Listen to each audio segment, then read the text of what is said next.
काल वंचित बहुजन आघाडीच्या ऑफिसमध्ये पत्रकार परिषद घेण्यात आली।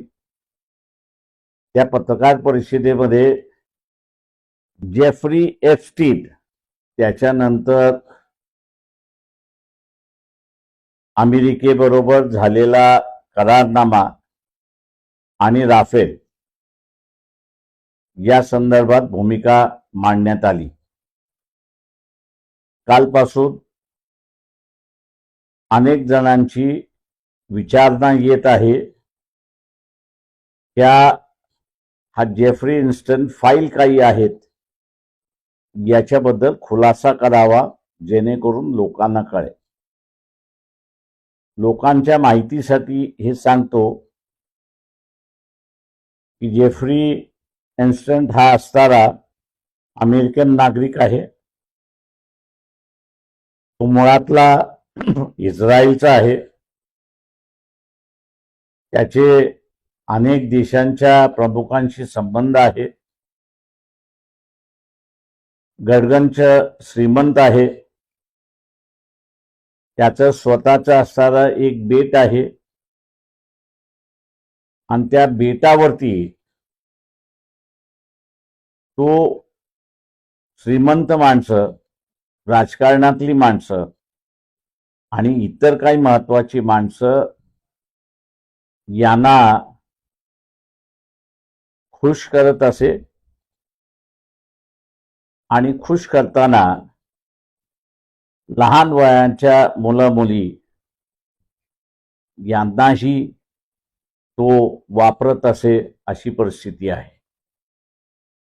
अत्यंत घाणेरड्या प्रकारचे असणारे व्हिडिओ सुद्धा आता उपलब्ध आहेत। अमेरिकन काँग्रेसने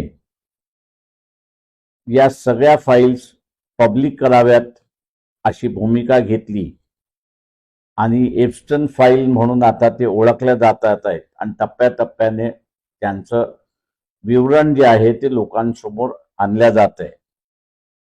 त्या एका फाईलमध्ये पंतप्रधान नरेंद्र मोदी यांच्या नावाने एक मेल लिहिलेली आहे। ईमेलमध्ये असं म्हणण्यात आलेलं आहे की जेफ्री इन्स्टन यांनी मोदींना सल्ला दिला की ट्रम्पला खुश करण्यासाठी इस्रायलच्या भेटीमध्ये त्यांच्या समोर नाच गाणं करावं अशी परिस्थिती आहे। मोदीने ते केलं असं सुद्धा नमूद आहे आणि म्हणून मुद्रा मोदी हा आता मुजरा मोदी झाला अशी परिस्थिती आहे। एका देशाचा पंतप्रधान अशा पद्धतीने वागतो।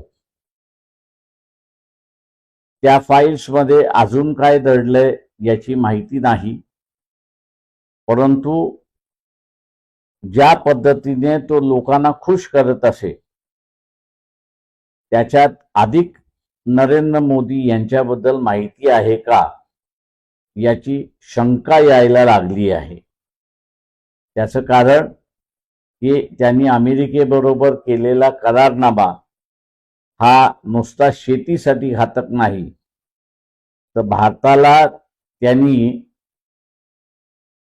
गुलाम म्हणून अमेरिकेकडे ठेवलेला आहे अशी परिस्थिती आहे। परदेशी नीती असेल, अर्थव्यवस्थेतली नीती असेल, आरोग्याच्या संदर्भातला भूमिका असेल, पॉलिसी असेल, या सगळ्या अमेरिका ठरवणार आणि भारत फक्त अंमल करणार अशी परिस्थिती आहे। त्याच्यामुळे ज्याला आपण म्हणतो घाण ठेवण्याचा भाग, हा घाण ठेवण्याचा भाग मोदींनी केलेला आहे आणि हे शक्य झालं याचं कारण की एप्स्टीन फाईलमध्ये मोदींचं नाव आलेलं आहे। मी तमाम जनतेला आवाहन करतोय की 2 मार्चला मोदीने राजीनामा द्यावा आणि देश विकण्यापासून वाचला पाहिजे, यासाठी बीटी समोर निदर्शनं होणार आहेत। या निदर्शनामध्ये तमाम जनतेने सहभागी व्हावं असं आवाहन मी सगळ्यांना करतो।